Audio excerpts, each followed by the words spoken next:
تو پیچھے ایک عرب تھے, انہوں نے کہا ولا تغادر ذنبا.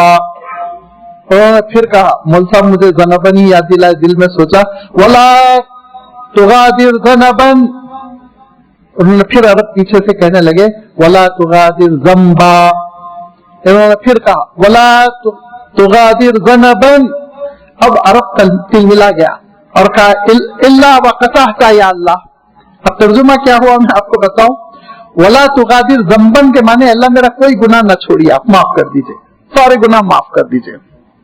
اور ذنبن کے معنی اللہ دم مت چھوڑیے, دم تیل. جب ایک مرتبہ انہوں نے تصحیح کی, دوسری مرتبہ تصحیح کی, تیسری مرتبہ بھی یہی غلطی ہوئی تو کہا اللہ اس کی دم کاٹ دیجیے. کہا مارے جھلا کے انہوں نے کہا الا وقطعتها, اللہ اس کی دم ہی کاٹ دیجیے. آپ تھوڑے سے اعراب کے فرق کی وجہ سے معنوں میں بڑی تبدیلی ہو جاتی ہے. عجمی ذہن ذرا پہنچتے پہنچتے دیر کرتا ہے, عرب فوراً پہنچتا ہے. لہذا وہ بدو عربی دیہاتی سیدھے سادے مسلمان بیٹھے ہوئے ہیں, اور انہوں نے کہا ما ھذا من کلام اللہ بشیء, یہ اللہ کا کلام نہیں ہو سکتا. السارق والسارقۃ, چور مرد چور عورت, فقطعوا ایدیہما, ان کا ہاتھ کاٹا جائے گا. جزاء بما کسبا, شرطیں ہیں اس کی, میں یہاں فقہی مسئلہ نہیں بیان کر رہا ہوں, ہر چوری پر ہاتھ نہیں کاٹا جاتا ہے, اس کی شرطیں ہیں بہت ساری. کبھی کبھی جو پیشہ ور چور ہوتا ہے نا وہی پھنستا ہے. یاد رکھیے اسلام کی جتنی سزائیں ہیں وہ سزائیں اس وقت ہی جاری ہوتی ہیں جبکہ ایک آدمی لگاتار کر رہا, کیونکہ کنڈیشنز اسلام نے اتنی لگا دی. مال جو ہے محفوظ کیا گیا تھا, لاک لگایا گیا تھا, مال قیمتی تھا, اور چور جو ہے قحط کا زمانہ نہیں تھا, کھاتے پیتے عالم میں ایسی چوری اس نے کی. تب جا کے پھر وہ جج جو ہے, اور عام آدمی بھی نہیں, جج اسلامی جج کو اختیار ہے وہ حکم دے کے ان کا ہاتھ کاٹا جائے. تو اللہ تعالیٰ کا یہ حکم ہے قرآن مجید میں, اس کو ہم تعزیز کہتے ہیں, تعزیرات کہتے ہیں, اسلامی قانون ہے. لہذا اللہ تعالیٰ شاید فرماتا ہے کہ دیکھو جب چور مرد ہو یا عورت ہو اور وہ تحقیق کو پہنچ جائے معاملہ, تو ان کا ہاتھ کاٹو. جزاء بما کسبا, جو کیا نا انہوں نے کالے کرتوت, اس کے بدلے میں نکالم من اللہ, اللہ کی جانب سے عبرتناک سزا کے طور پر. واللہ غفور الرحیم پڑھ رہا ہے قاری, اس کے معنی اللہ تعالیٰ بخشنے والا معاف کرنے والا ہے. دیہاتی کہہ رہا ہے ما ھذا من کلام اللہ بشیء, یہ اللہ کا کلام ہو ہی نہیں سکتا. جب اس نے یہ کہا تو قاری صاحب کو فوراً احساس ہوا کہ میں غلط پڑھ گیا. لقمہ مل گیا ایک طرح سے, انہوں نے پھر صحیح پڑھا, واللہ عزیز حکیم پڑھا انہوں نے, جو آئے تھے اصل اوریجنل آئے, واللہ عزیز حکیم. اب جو میں آپ کو بتانا چاہ رہا ہوں, اس بدو نے جو تفسیر کی, اس بدو نے جو تشریح کی, وہ قابل غور ہے. کہا ہاں فقد عزا فحکما, عزا فحکما, کہ وہ ذات عزیز ہے, کنٹرول والی ہے, قابو والی, تبھی تو اس نے حکم دیا. فحکما عزیز حکیم, کہ ہاں وہ قابو والا ہے, عزت والا ہے, کنٹرول والا ہے, اور اس کو حق ہے کہ وہ فیصلہ کرے, ججمنٹ کرے ہاتھ کاٹنے کا. فقط عزا وحکما, یہ اللہ تعالیٰ نے قرآن مجید میں متعدد مقامات پر 45 سے زائد مقامات بتائے گئے جہاں عزیز حکیم کا لفظ الف لام کے ساتھ یا بغیر الف لام کے, العزیز الحکیم یا عزیز الحکیم, یہ اللہ تعالیٰ نے استعمال فرمایا. اور ان سارے مقامات پر دیکھ لیجئے کہ یہ اللہ تعالیٰ بتا رہا ہے کہ یہ اس کے فیصلے ہیں, جو فیصلے وہ نافذ کر رہا ہے. کوئی نہیں ہے جو اس کے فیصلوں کو روک سکتا ہے, اور اس کے فیصلوں کے پیچھے ایک حقیقت ہے, ایک حکمت ہے, ایک لاجک ہے, اور اس کو حق ہے کہ وہ حکم دے, اس کو حق ہے کہ وہ ان فیصلوں کو نافذ کرے. یہ اللہ تعالیٰ نے اتنے مقامات پر ارشاد فرمایا. اس کے علاوہ آپ دیکھیں گے اللہ تعالیٰ نے القوی العزیز کا تذکرہ فرمایا, وہ ہے طاقتور, لہذا کوئی اس کی ذات پر ہاتھ ہی نہیں ڈال سکتا. القوی العزیز بھی کہا گیا. العزیز الحمید کا لفظ بھی آیا, وہ غلبے والا ہے, قابو والا ہے, عزت والا ہے, قابل ستائش بھی ہے, قابل تعریف بھی ہے. العزیز الرحیم بھی اللہ تعالیٰ نے ارشاد فرمایا کہ وہ عزیز ہے, غلبے والا ہے, قابو والا ہے, لیکن اس کے ساتھ ساتھ وہ مہربان بھی ہے, بخشنے والا بھی ہے, کرم فرمانے والا بھی ہے. اسی طرح آپ دیکھیں گے بیائی ہی یہی صفت حضرت عیسیٰ علیہ السلام نے استعمال کی. تفسیر کا بڑا نازک مقام ہے کہ